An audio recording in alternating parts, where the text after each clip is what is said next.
이제 오늘 저녁 말씀으로 우리가 함께 나가겠는데요.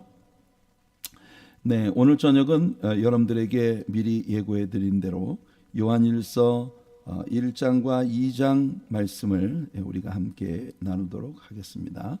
요한일서 1장과 2장. 지난 수요일 저녁에 우리가 베드로 후서를 마감하면서 요한일서의 1절부터 4절까지 말씀을 우리가 지난 주간에 좀 더 공부를 하고 마쳤었거든요. 그래서 오늘 이제 거기에서부터 우리가 시작을 하도록 하겠습니다.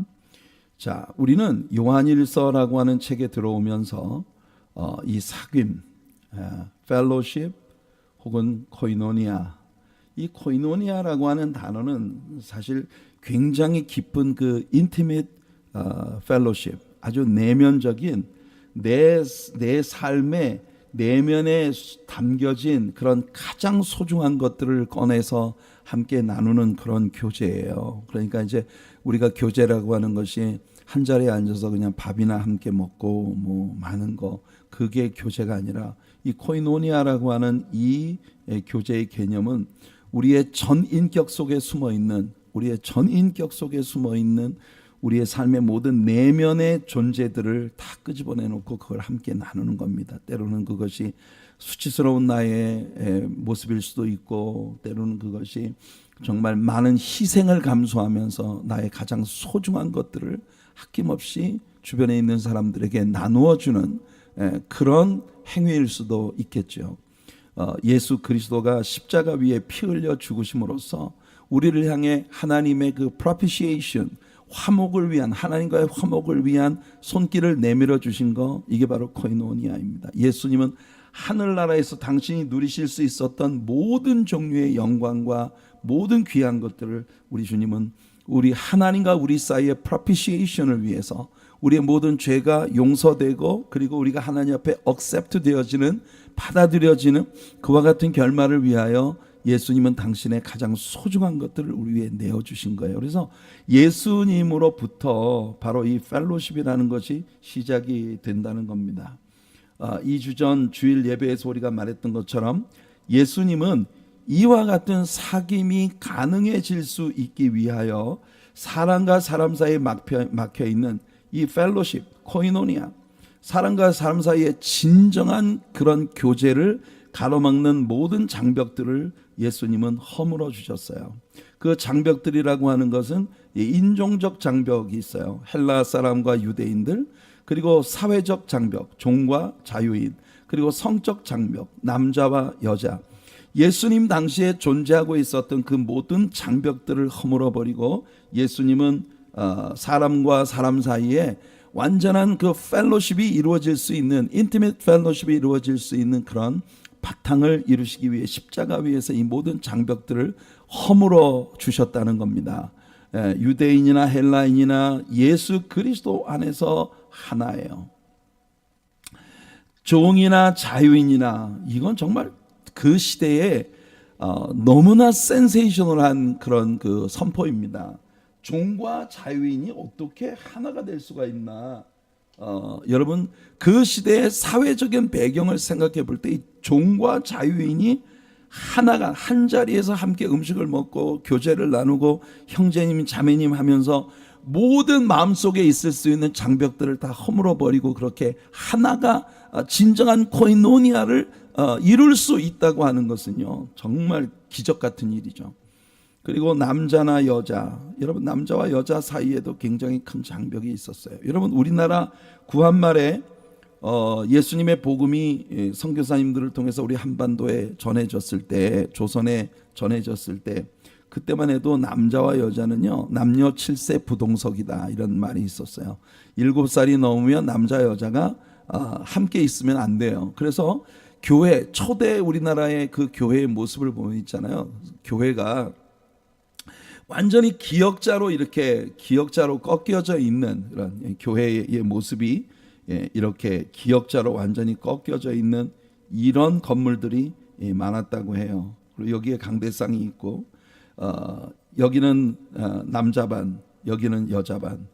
그래가지고 부부가 교회를 올 때 교회 문 앞에까지는 함께 와가지고 남편은 남자 반으로 가고 여성들은 여자 반으로 가고 제가 1974년도에 제가 초등학생 때도 그 어린 시절에 그 마을 주변에 있는 어떤 교회에 친구들과 어울려서 뭐 여름 성경학교라든지 이런 데 가본 적이 있었어요. 하지만 처음으로 내가 예수님을 구주로 영접하고 전도를 받아서 크리스찬이 되기 위해 내가 교회를 간 것이 1973년이었어요. 제가 고등학교 1학년 시절에 그때 교회를 갔을 때 처음에는 제가 장로교 합동측 장로교회로 갔었는데 그 다음에 이제 저희 누님이 병이 들어서 누님을 위해서 온 가족들이 함께 매달려서 기도하고 하면서 우리가 교회를 다 합쳐서 한 교회로 가기로 해서 우리가 살던 집 바로 뒤에 있는 순복음 교회를 우리가 이제 다니게 되었는데 그때만 해도 교회가 이런 식으로 생기지는 않았지만 이렇게 성전이 이렇게 있고 강대상이 여기 앞에 있지 않겠어요? 그러면 여기 성가대석이 있고 뭐 이런 스타일의 교회였는데 의자가 장의자가 이렇게 네 줄로 이렇게 나뉘어져 있다면 여러분 이쪽은 남자 반이고 이쪽은 여자 반이었어요. 그래가지고 목사님이 설교를 하시다 말고 아멘 하라고 이렇게 할 때 자 남자 반 아멘 여자 반 아멘 이렇게 이런 식으로 말씀을 하실 때가 있었거든요. 근데 이 심지어 첫 번째 그 우리나라의 그 교회들은 이렇게 이런 성전 안에 예배를 드린다 해도 가운데 벽이 딱 막혀 있어 가지고 남자 칸에서 여자를 쳐다보지 못하고 여자 칸에서 남자를 쳐다보지 못하는 이런. 그래서 목사님만 가운데서 남자 반 여자 반을 다 보면서 말씀을 전하는 이런 식의 교회들이 많이 있었어요. 그러니까 여러분 어떤 사회에 복음이 증거되기 이전에 그 문화로 굳어져 있는 컬처, 이 문화로 굳어져 있는 그런 그 사회상들은 여러분 정말 쉽게 극복하기가 여러분 어렵습니다. 쉽게 극복되지 않아요.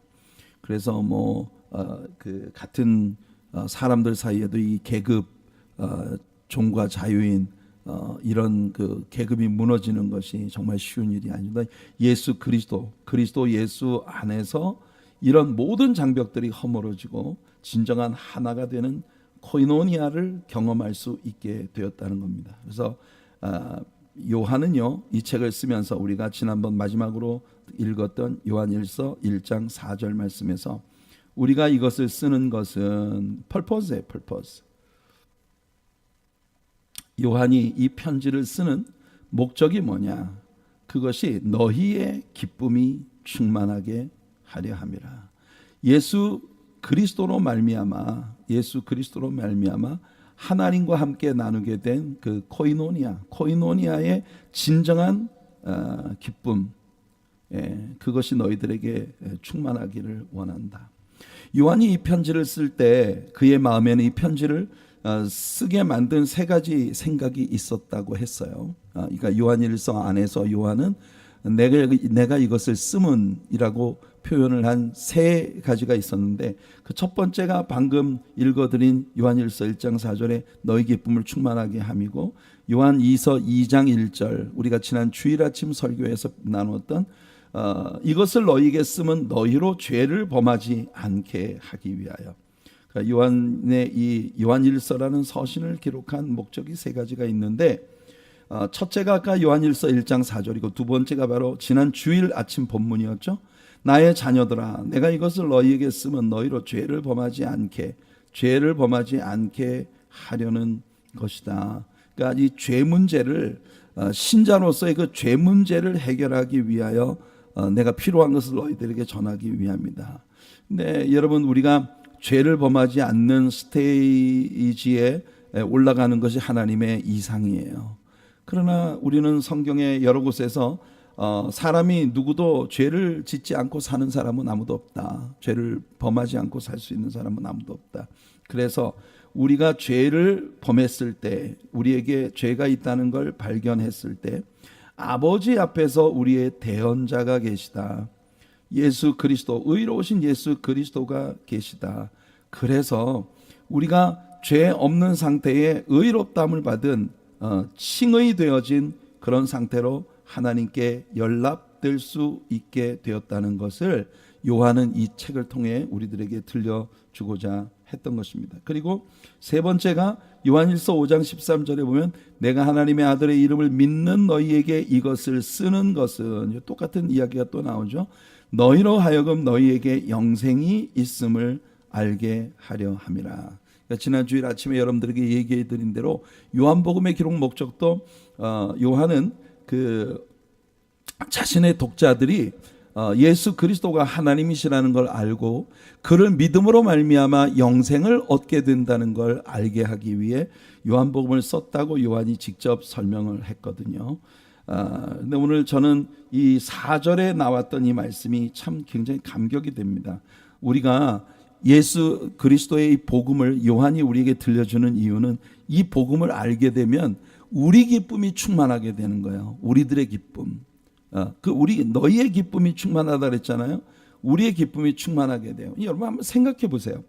예수 그리스도는 있잖아요. 하나님과 우리가 펠로십을 가질 수 있도록, 하나님과 우리가 사귐을 갖도록 하기 위하여 예수 그리스도를 우리에게 주셨어요. 그러니 여러분 대박이 누가 대박이에요? 하나님과 여러분이 펠로십을 나누면 하나님이 이익이에요? 여러분이 이익이에요? 말할 필요도 없잖아요. 그렇죠? 하나님 안에는 우리 인생들이 필요로 하는 모든 보고가 하나님 안에 꽉 들어차 있으세요. 그러나 우리 안에 도대체 하나님을 기쁘시게 할 수 있는 어떤 요소들이 대체 얼마나 있을까요? 우리가 하나님을 대단히 기쁘게 할 수 있는 어떤 무슨 대단한 메리트를 가진 사람들이라고 하나님께 우리가 뭘 그렇게 자랑할 게 많겠습니까? 따지고 보면 하나님과 우리가 함께 있으면요 완전 이득 보는 건 우리 사람이 이득이죠. 요즘 젊은 애들은 그런 걸 보고 개이득이라 이렇게 얘기합니다. 개이득. 그야말로 개이득이에요. 진짜 하나님과 사람이 함께 동행하면 진짜 이득을 보는 쪽은 사람이잖아요. 우리가. 그래서 우리는 예수 그리스도를 통해서 이와 같은 엄청난 이익을, 엄청난 그 은혜의 수혜자가 되기 위하여 하나님이 우리에게 이런 은혜를 주셨다는 겁니다. 요한복음 16장 24절을 보면 예수님이 말씀하셨어요. 지금까지는 너희가 내 이름으로 아무것도 구하지 아니하였으나 구하라. 이제부터는 우리가 예수님의 이름으로 하나님께 뭘 구하면 받으리니 너희의 기쁨이 충만하리라. 보세요. 요한일서에서 내가 이것을 너에게 쓰는 건 너희의 기쁨이 충만하게 하기 위함이라. 그 우리의 기쁨이 충만한 게 뭐냐? 예수 그리스도로 말미암아 하나님과 우리 사이에 펠로십의 길이 열렸기 때문에 예수 이름으로 이제 기도하면 우리 주님이 그 일을 들어주시고 시행하심으로 우리의 기쁨이 충만하게 되는 것이다. 여러분 정말 더 이상의 설명이 필요 없을 정도로 너무나 당연한 그런 복음이 우리에게 주는 유익을 요한은 그렇게 설명을 했어요. 그래서 요한은 5절에 이어갑니다. 우리가 그에게서 듣고 너희에게 전하는 소식은 이것이니 곧 하나님은 빛이시라. 자, 이것이 요한일서에 흐르고 있는 몇 가지 요한이 가지고 있는 주제 중에 하나예요. 하나님은 빛이시다. 그에게는 어둠이 조금도 없으시다는 것이니라. 우리가 하나님께 나아가 예수 그리스도로 말미암아 하나님과 더불어 사귐을 갖게 되면 여러분 주님의 빛이 우리의 삶을 비치게 된다는 거예요. 예수님의 빛이 여러분들을 비치신다. 하나님은요, 하나님의 기본적인 성품은 빛이에요. 빛, light.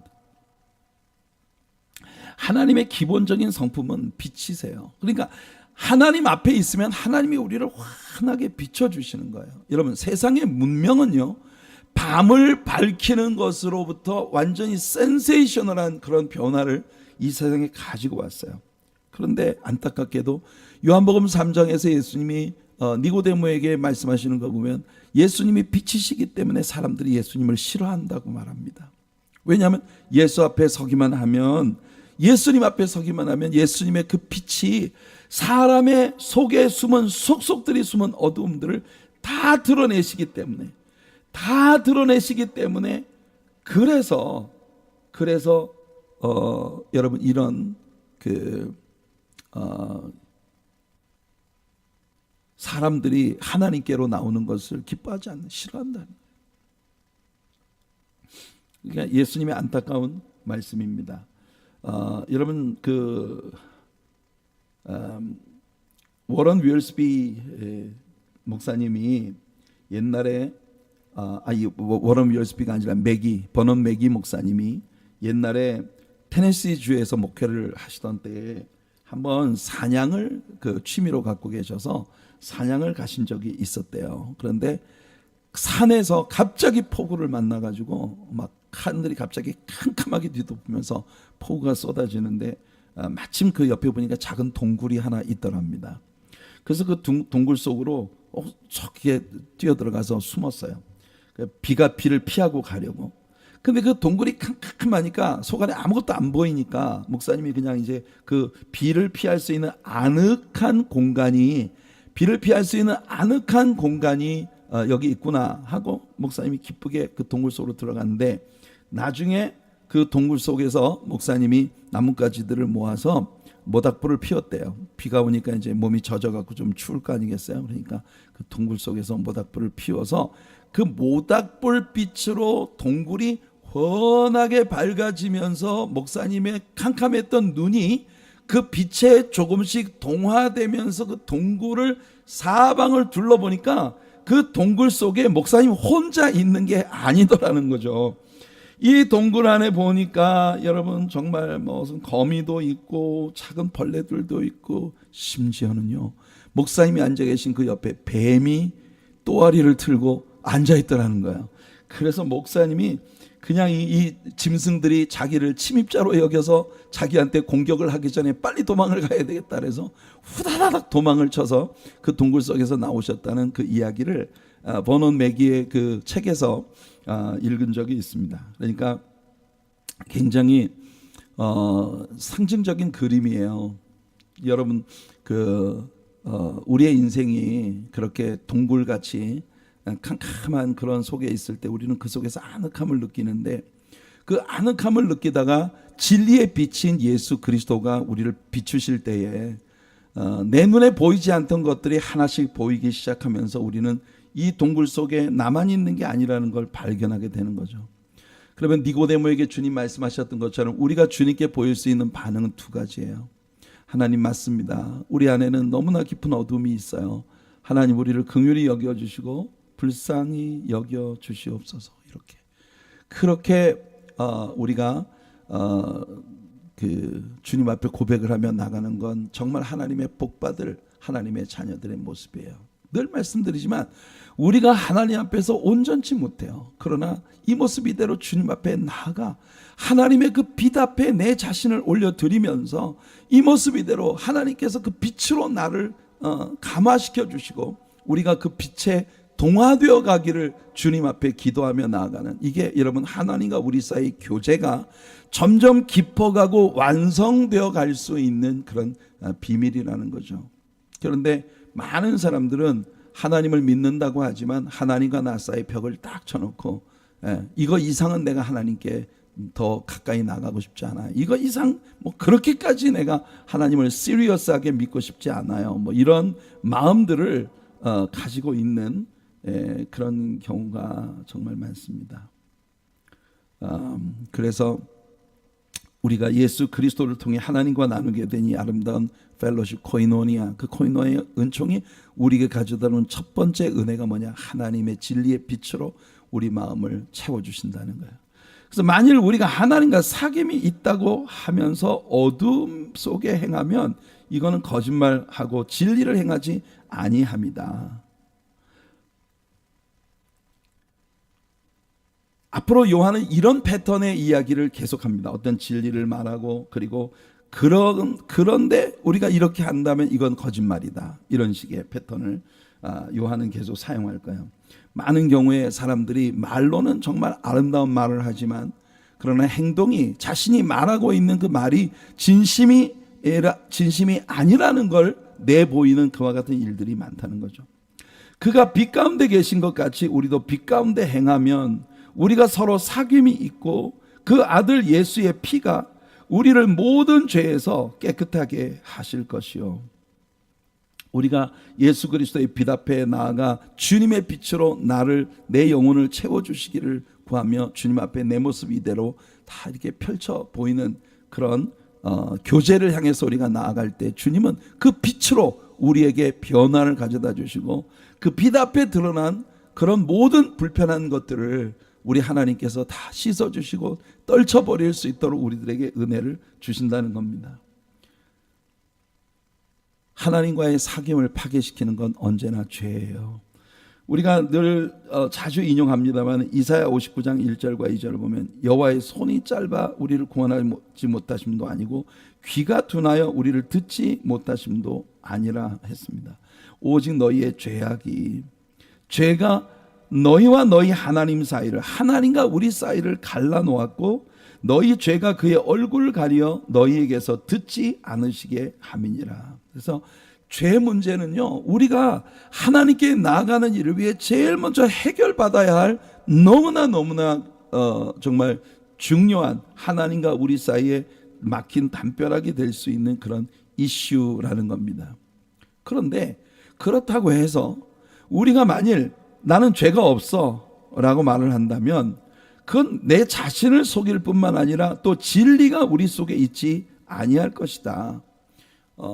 우리가 하나님 앞에 나가면 죄가 드러난다. 그러니까 만일 우리가 누구도 나 죄가 없다라고 그렇게 주장을 한다면 우리가 죄 없는 사람이 아무도 없다는 거예요. 그래서 죄가 없다고 우리가 주장을 한다면 그거는 진리가 우리 속에 거하지 아니하는 것이다. 예, 그것뿐만이 아닙니다. 우리가 거짓말을 하는 것이다. 에베소서 2장 1절로 3절 말씀을 보시면 바울이 말합니다. 그는 허물과 죄로 죽었던 너희를 살리셨도다.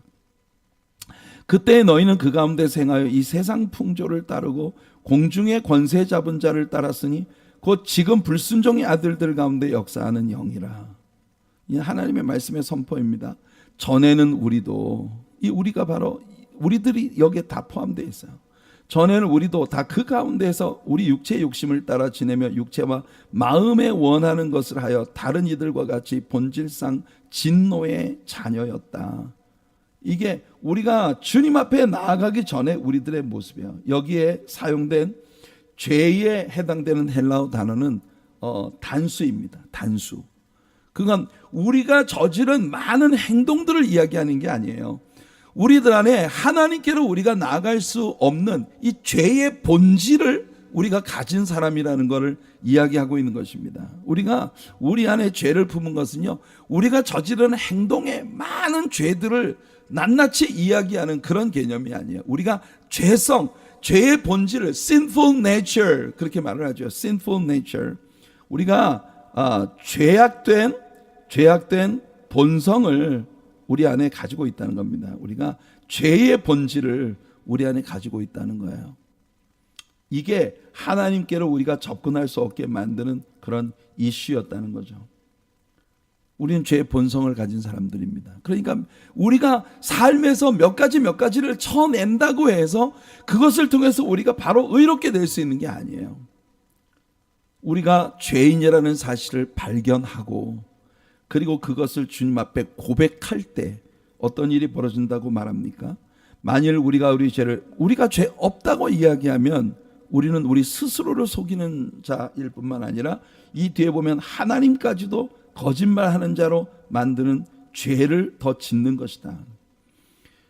만일 우리가 우리 죄를 자백하면 우리가 죄인입니다. 하나님, 우리는 할 수 없는 helpless sinner. 주님, 우리는 정말 어찌할 바 없는 그런 죄의 본질을 가진 사람들입니다라고 주님 앞에 우리가 고백할 때에 그는 미쁘시고 의로우사 우리의 죄를 사하시며 우리를 모든 불의에서 깨끗하게 하실 것이요.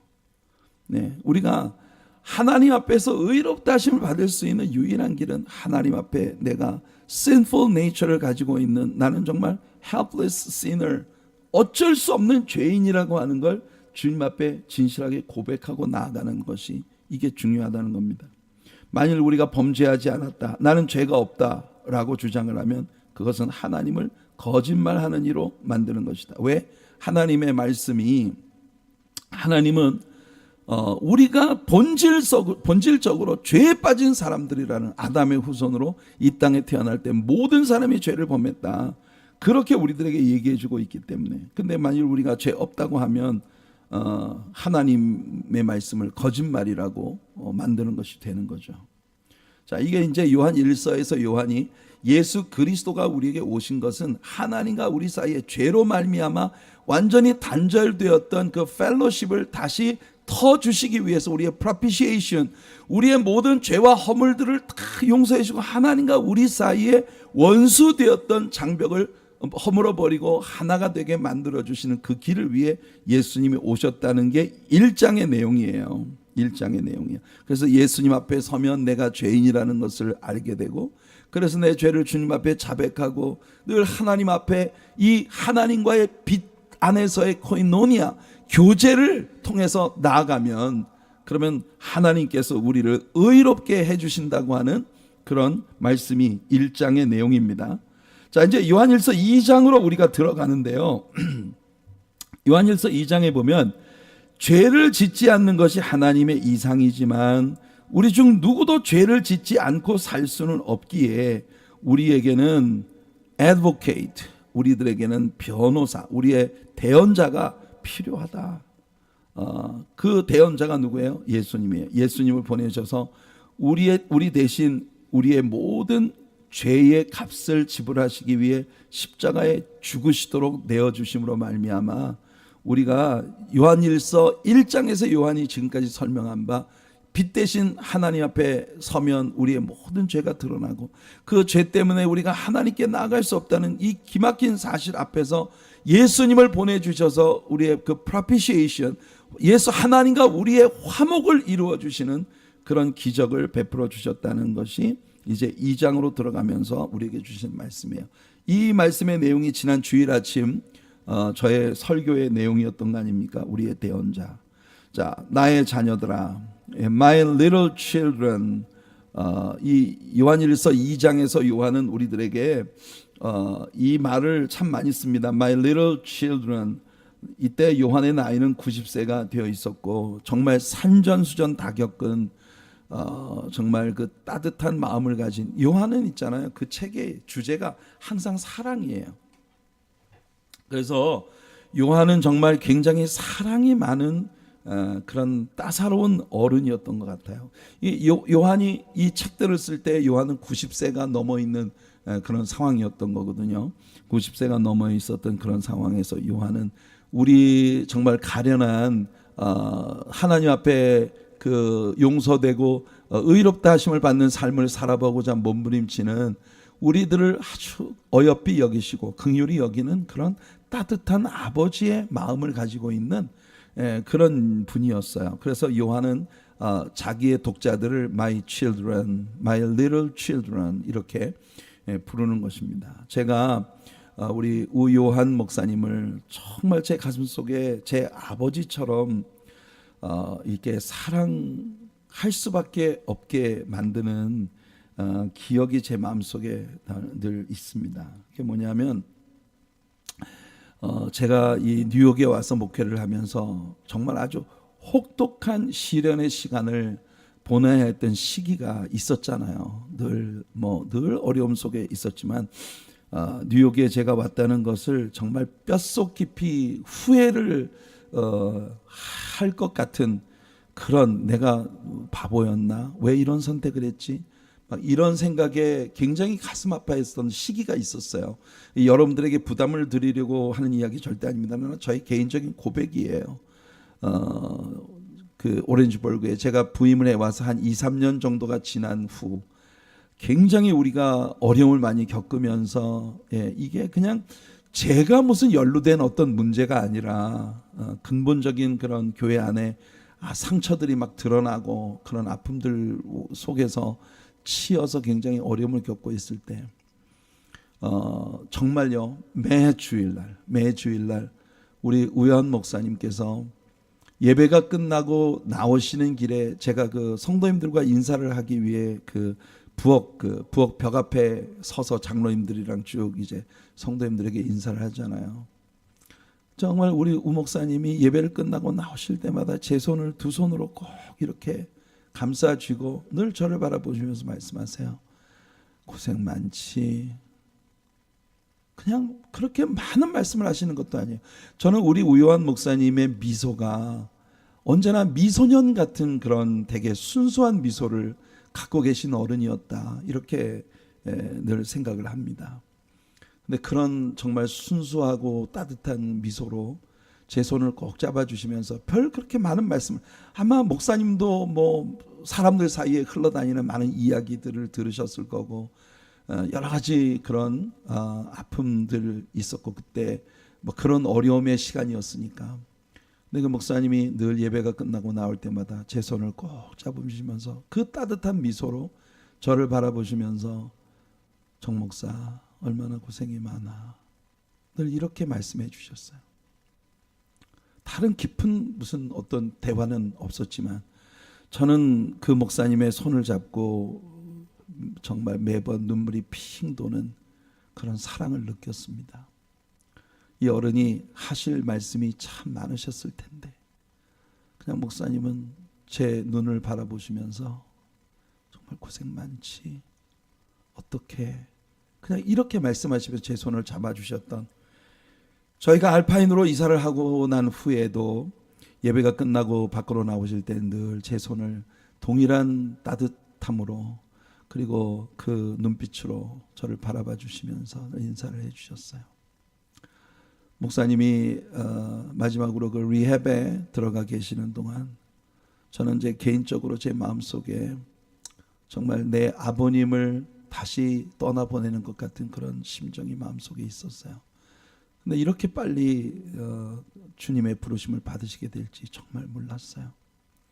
굉장히 안타까운 마음이 있습니다만은 제가 요한 서신을 읽으면서 요한이 자기 편지의 수신자들을 향해 My little children 이렇게 이야기를 건네는 모습을 보면서 우 목사님을 떠올리게 됩니다. 여러분, 저는 있잖아요, 예수를 믿는 우리 모든 성도님들이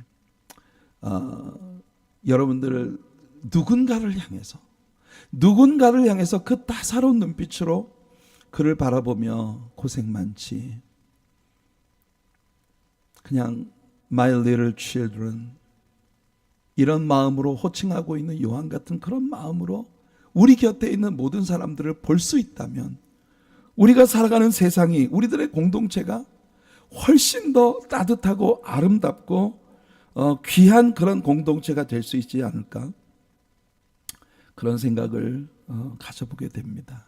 하나님께서 우리들 모두에게 요한이 가졌던 그 마음, 우리 주변에 있는 모든 이들을 바라보면서 My little children 이렇게 부르고 있었던 요한의 그 따사로운 마음이 예수 그리스도의 은혜로 우리들 모두에게 주어지게 되는 그런 은혜가 있기를 간절히 소원합니다. 요한이 말합니다. 내가 이것을 너희에게 쓰면, 아까 이야기했던 두 번째 이유죠. 너희로 죄를 범하지 않게 하려 함이라. 만일 누가 죄를 범하여도 아버지 앞에서 우리에게 대언자가 있으니 곧 의로우신 예수 그리스도시라. 그는 우리 죄를 위한 화목제물, 이 화목제물이 propitiation이에요. propitiation. 화목제물이니 우리만 위할 뿐 아니라 온 세상의 죄를 위하심이라. 우리가 그의 계명을 지키면 이로써 우리가 그를 아는 줄로 알 것이요, 그를 아노라 하고 그의 계명을 지키지 아니하는 자는 거짓말하는 자요, 진리가 그 속에 있지 아니하되. 그러니까 이런 말씀들이 우리에게 굉장히 우리를 정말 늘 갈등하게 만드는 그런 말씀들이죠.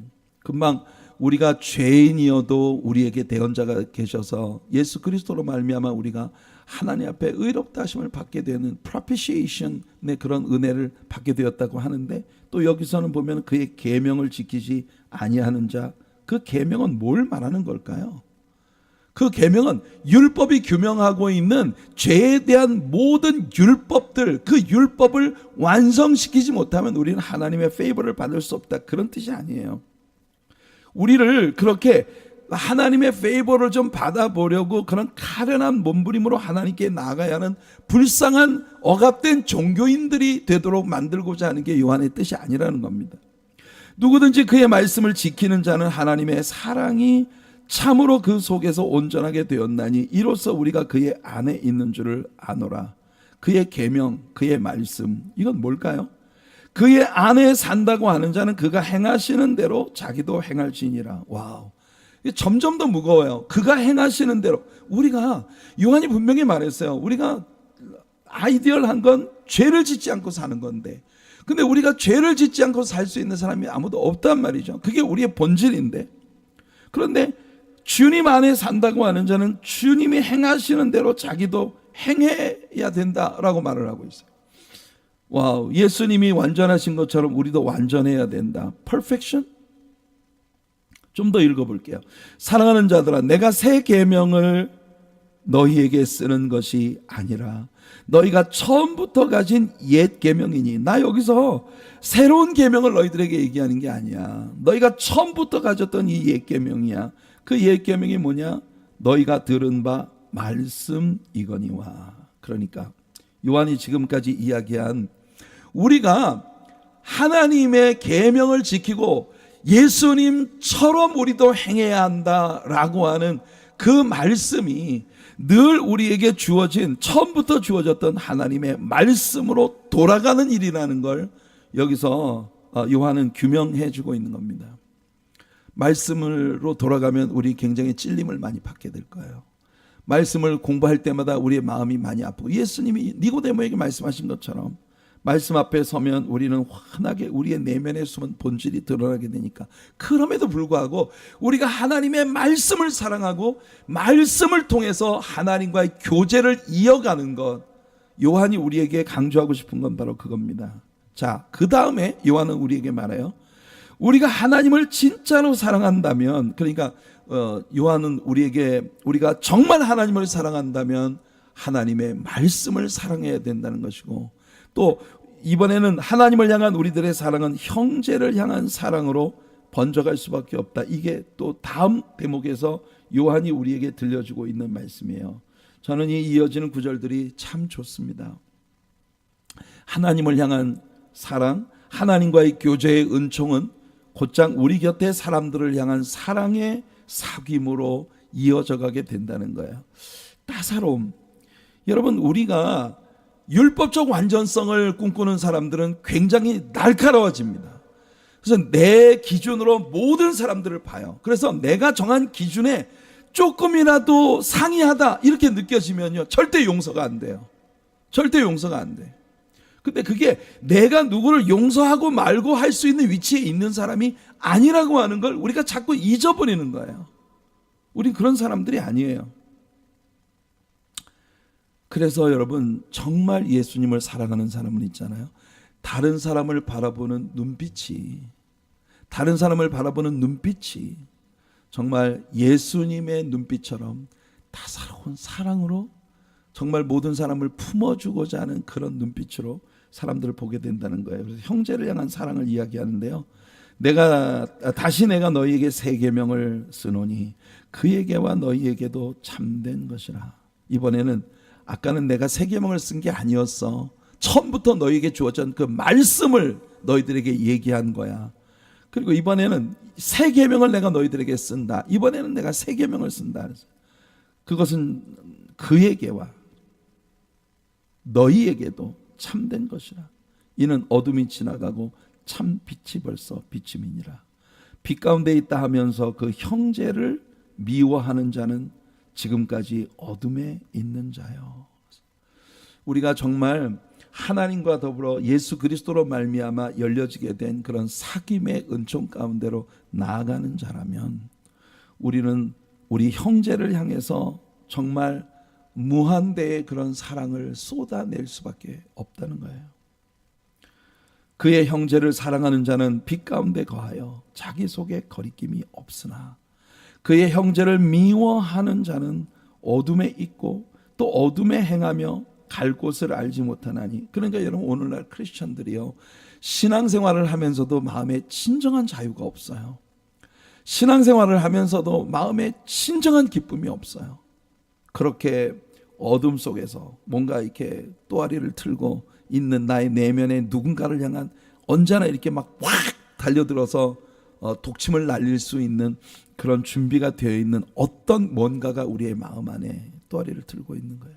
그래서 우리가 진짜 주님과 사귐이 있다면 우리는 우리 곁에 있는 형제들을 사랑하는 마음으로, 요한이 우리에게 My little children 그렇게 부르는 것처럼 그런 사랑이 우리에게서 자연스럽게 나타나야 한다는 겁니다.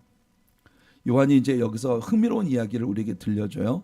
요한은 신자의 성숙에 세 단계가 있다는 걸 우리에게 얘기해 줍니다. 첫째는 자녀들의 단계가 있어요. Little children, 이거는 my little children, little children. 예, 첫째 단계는요, 자녀의 단계예요. 그러니까 영적으로 우리가 막 거듭나긴 했어요. 거듭나긴 했는데 그냥 그것이 전부인 굉장히 어린 스테이지. 그 다음에 청년들의 스테이지가 있어요. 청년들의 스테이지. 요거는 아주 막 갓 태어난 스테이지보다는 조금 자랐어. 근데 굉장히 위험성을 많이 가지고 있는 스테이지예요. 그런데 여기에서 더 성숙하면 아비들의 스테이지로 나갑니다. 아비들의 스테이지. 우리가 정말 사랑을 품고 모든 우리 곁에 있는 사람들을 이 아비의 따뜻한 미소와 넉넉한 마음으로 바라보게 되는 이 성수. 그러니까 요한은요, 지금 여기서 우리에게 얘기하는 게 진짜 하나님을 사랑하는 사람은 하나님처럼 우리도 사랑하면 누구를 미워하고 막 정죄하고 막 이렇게 하는 게 아니라 사랑으로 살아가게 된다.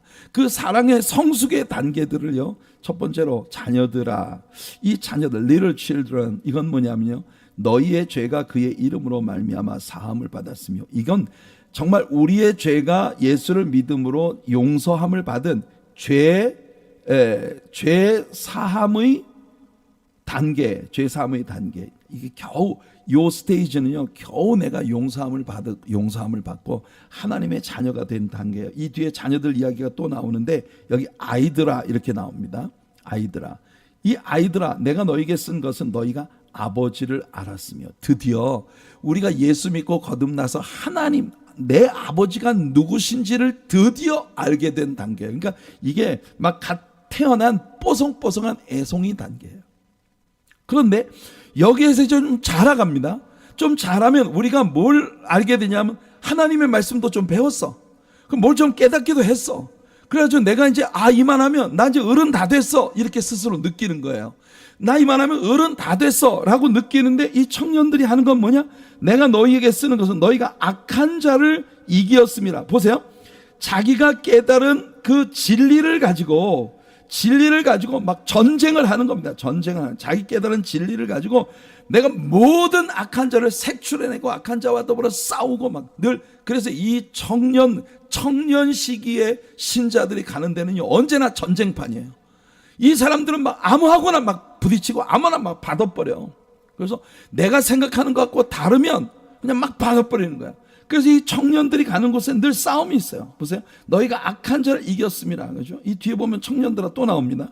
청년들아, 내가 너희에게 쓴 것은 너희가 강하고, 보세요, 하나님의 말씀이 너희 안에 거하시며 너희가 흉악한 자를 이기었음이라. 보세요, 이 청년은요, 자기가 강하다고 느낍니다.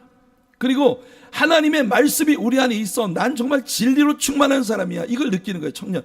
소년기에는요, 뭣도 모르고 철도 없고 아무것도 몰라. 그냥 이제 막 태어났을 뿐이야. 그런데 막 그냥 가서 막 여기 부딪혀 저기 깨지고 하면서 경험을 하는 거죠. 그러다가 청년기에 접어들었을 때 이제 뭘 좀 알게 됐어.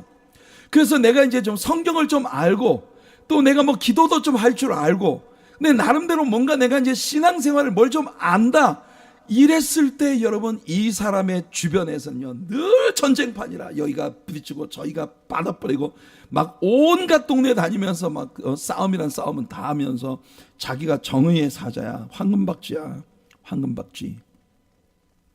그래서 늘 다니면서 흉악한 자를 이겼다, 막 이런 승전고를 울리는 겁니다. 그런데 여기에서 한 단계 더 성장하면 누구가 되는 거야? 아비들이 되는 거죠. 아비들아, 내가 너희에게 쓰는 것은 너희가 태초부터 계신 이를 알았으며.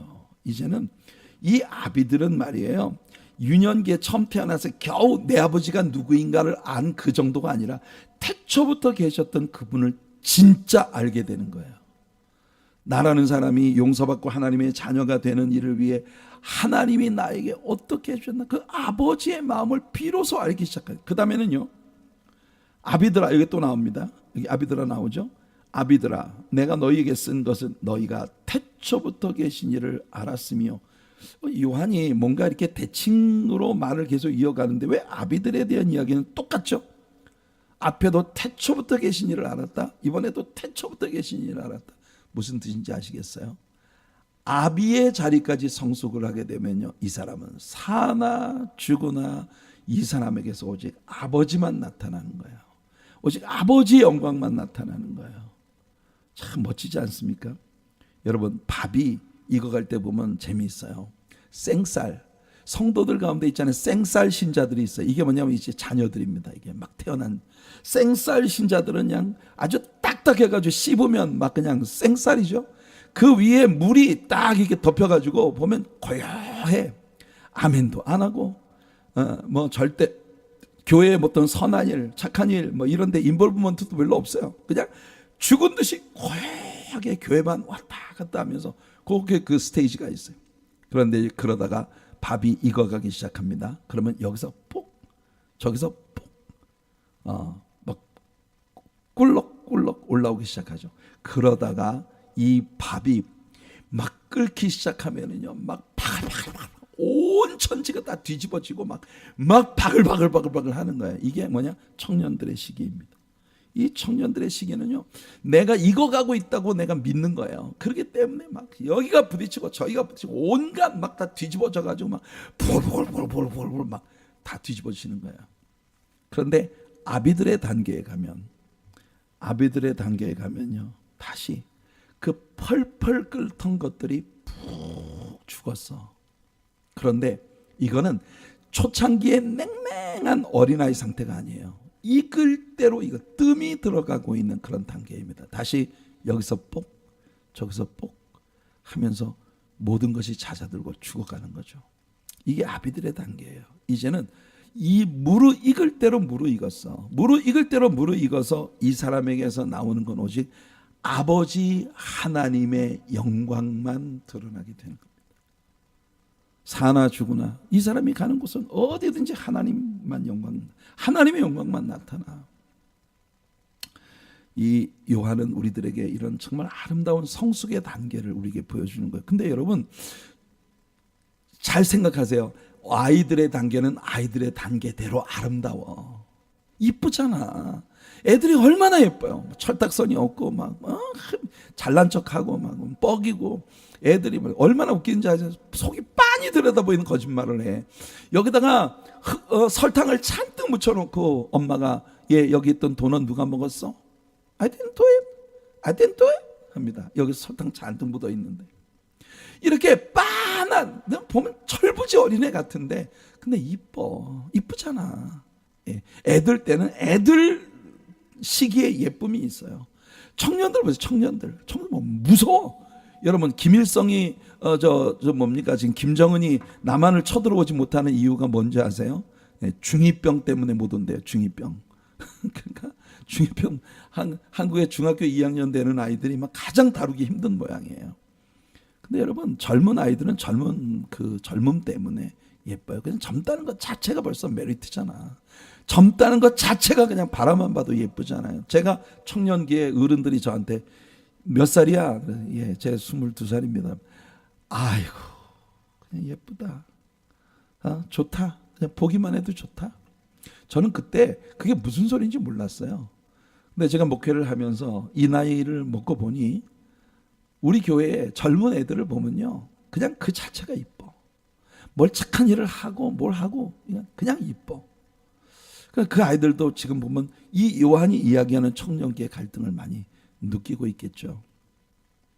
성도 여러분, 우리 요한 일서를 공부하면서 하나님 앞에서 익어간다는 것에 대한 그런 아름다움이 우리 안에 일어날 수 있기를 간절히 바랍니다.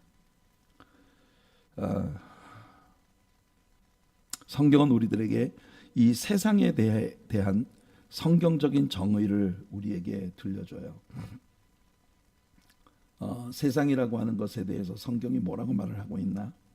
보세요. 이 세상이나 세상에 있는 것들을 사랑하지 말아라. 누구든지 세상을 사랑하면 아버지의 사랑이 그 안에 있지 아니하니. 그러니까 우리들이 늘 힘써야 되는 건 아버지를 사랑하는 마음이, 여러분이 세상에 있는 것들을 사랑하는, 여러분 여기서 요한이 말하고 있는 이 세상이라고 하는 건 여러분들이 상상하는 그런 세상이 아닙니다.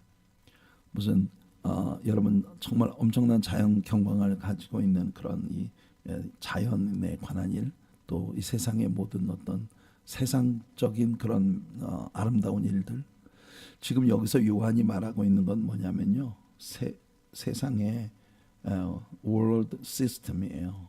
world system.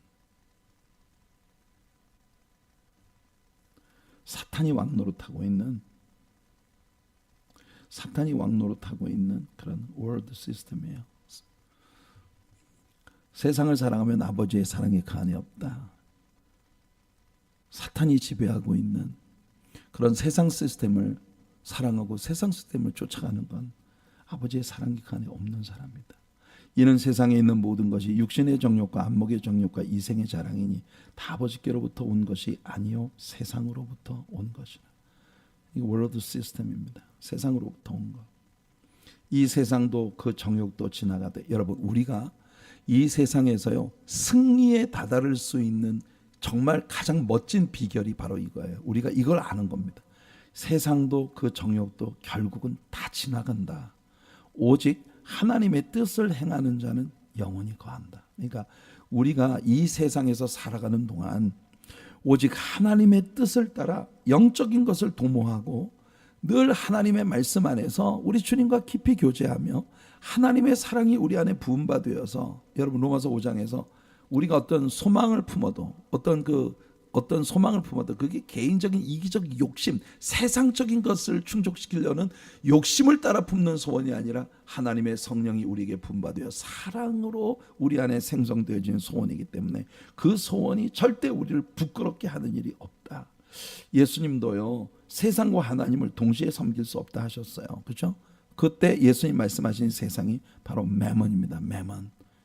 여러분 물질 세계, 이런 물질 세계를 하나님과 더불어 섬길 수가 없다. 이 세상도 그 정욕도 지나간다. 이걸 아는 게 바로 승리의 비결입니다. 그래서 18절에 보면 아이들아, 요한은 또 그렇게 부르죠. 아이들아, 지금은 마지막 때라. 적그리스도가 오리라는 말을 너희가 들은 것과 같이 지금도 많은 적그리스도가 일어났으니. 엔타이 크라이스트. 적그리스도는요 그리스도를 배척하고 그리스도를 대적하는 자들이에요. 그러므로 우리가 마지막 때인 줄 아노라. 베드로도 자기 때가 마지막 때라고 얘기를 했는데 요한도 그렇게 말을 하고 있어요. 우리 이미 여러 차례 배워왔습니다마는 하나님이 디자인하신 건 모든 세대의 사람들이 자기가 살아가고 있는 그 세상이 마지막 때라고 하는 것을 촉박함을 느끼면서 살게 하려는 것이 하나님의 계획이었다. 여러분 우리가 살아가는 세상이 말세라고 믿을 때 우리에게는요 최소한 세 가지 유익이 있어요. 첫째는 뭐냐, 우리가 하나님 앞에 서야 한다는 이 사고방식 안에서 모든 삶을 살아가게 돼요. 그러니까 이 세상에서 이겨먹고 막 이 세상에 내가 남의 거 뺏고 내가 아주 남한테 막 이겨먹고 그게 잘했다고 주님 앞에 설 때 주님이 우리의 내면에 숨은 모든 것들을 보신다. 그리고 두 번째, 할 수만 있으면 주님 때가 가까이 왔으니 할 수만 있으면 영혼을 구원하는데 우리의 모든 삶을 투자해야 돼. 그런 강박관념을 우리가 갖게 되겠죠. 우리의 삶에 소중히 여기는 모든 것들을 쏟아부어 영혼을 구하기 위한 그런 노력을 우리가 기울여야 되겠죠. 그리고 세 번째는 뭐냐면 우리가 하나님이 내게 주실 상급을 사모하는 마음을 우리 안에 품게 됩니다. 그러기 위해서는 우리가 이 세상에서 많은 것들을 투자하고 내려놓고 쏟아야 돼요. 아버지 앞에 섰을 때 하나님의 것을 얻기 위하여. 그런데 여러분 예수님의 재림을 항상 바라보는 사람들의 소망이 뭐냐, 앞으로 요한일서 3장에 들어가면 우리가 배우게 되겠습니다만은 제가 설교 가운데 굉장히 자주 인용하는 구절 중에 하나죠. 사랑하는 자들아, 우리가 지금은 하나님의 자녀라. 장래에 어떻게 될지는 아직 나타나지 아니하여.